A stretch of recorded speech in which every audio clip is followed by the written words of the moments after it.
Hey everyone, and welcome to This Explainer. Today, we are setting off on a truly epic, almost cinematic journey. We're going to explore the ancient and seriously transformative wisdom of one of humanity's most profound philosophical texts, the Katha Upanishad.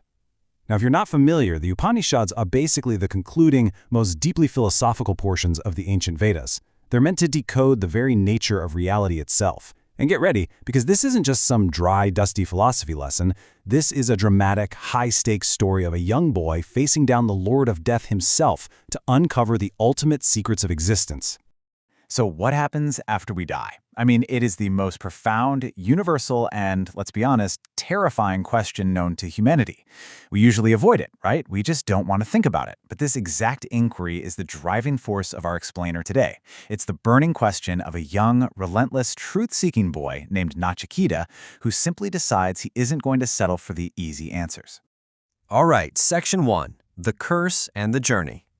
You know, every great hero's journey needs a spark, an inciting incident, and Nachiketa's story begins with a pretty intense family conflict. Our story opens with a grand Vedic sacrifice called the Vishwajit Yagna. It's being performed by Nachiketa's father, Sage Vajashrava. Now, the whole goal of this ritual is to literally give away all of your wealth to attain heavenly rewards. But young Nachiketa, he's watching this, and he notices a glaring hypocrisy. His dad is giving away old, frail, and utterly exhausted cows. Like cows that have eaten their last blade of grass and given their last drop of milk. In that era, making an insincere offering wasn't just, being cheap. It was a massive spiritual offense. It would only generate terrible karma and lead his father straight to misery. So driven by pure integrity, the boy keeps bothering his dad, repeatedly asking him this really provocative question: to whom will you offer me as a gift?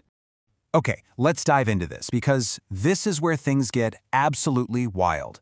Annoyed and just enraged by his son's relentless, piercing questioning, the father finally snaps. He lashes out and yells, "To death I give you." It's this angry, fatal curse uttered in the heat of the moment. But Nachiketa, he doesn't flinch. Honoring his father's words and driven by his own unshakable commitment to the truth, he doesn't run away. He simply accepts his fate and heads straight down to the subterranean realm, the dark, mysterious abode of Yama, the Lord of Death.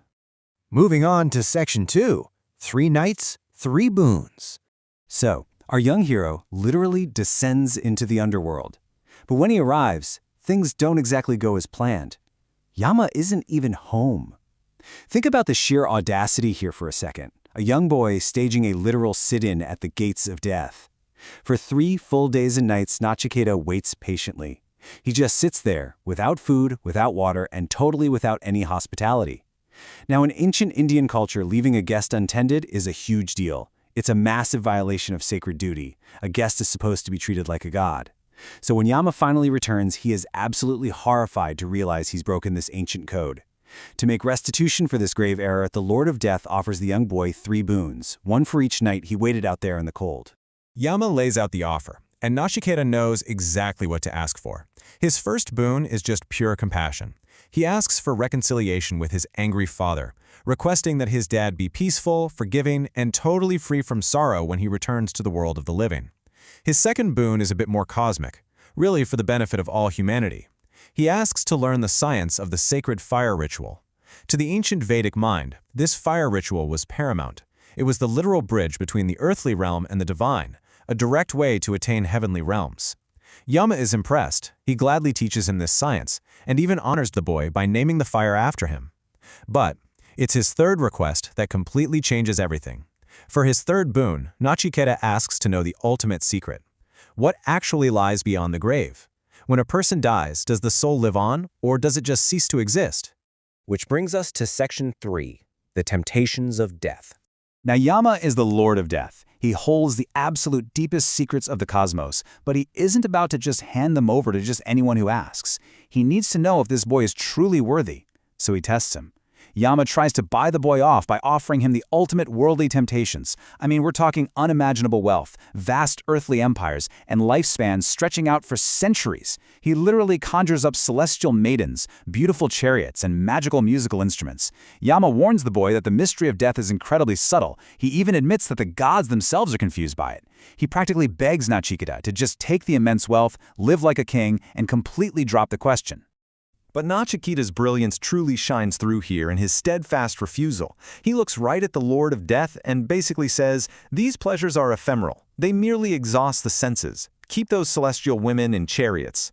I mean, wow. Nachiketa has this profound realization that infinity simply cannot be satisfied by finite things. Material wealth, sensory overload, it can never truly fulfill a human being. And even an immensely long life, it's still just a brief passing flash in the grand span of eternity.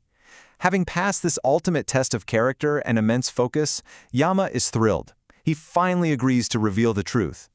And that leads us to Section 4, the good versus the pleasant. So, the crucial point is this fundamental contrast.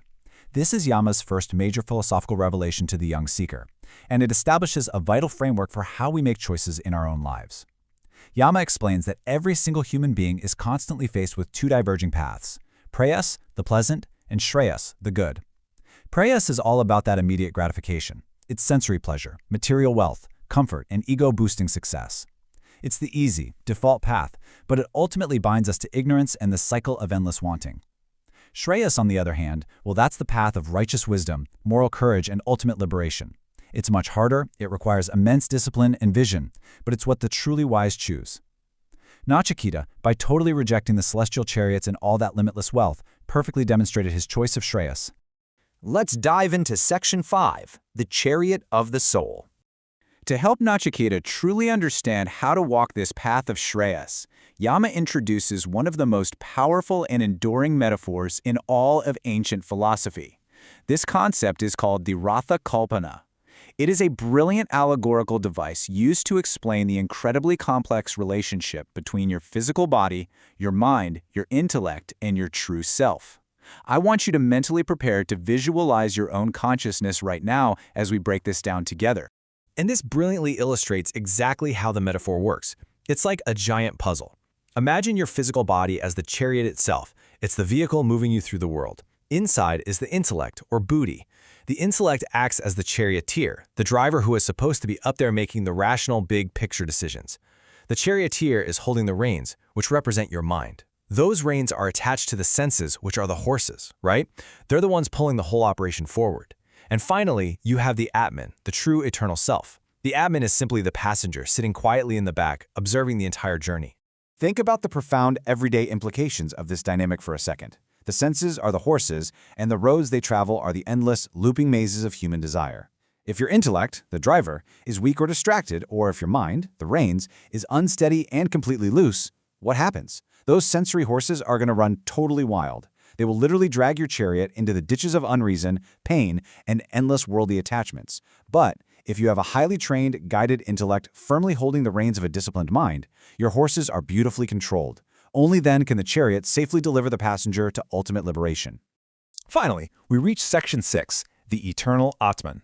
Which brings us to the grand resolution of Nachiketa's epic journey. Who exactly is this passenger? What is the Atman? Well, this is Yama's ultimate teaching. Yama reveals the true nature of the Atman to the boy. It is unborn, and it is entirely eternal. It absolutely does not die when the body dies. It effortlessly survives the destruction of our physical form.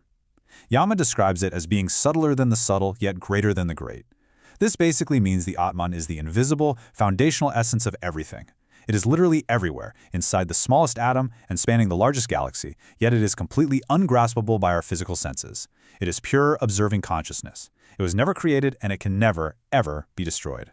As Yama so beautifully and poetically states, the self is neither the slayer nor the slain.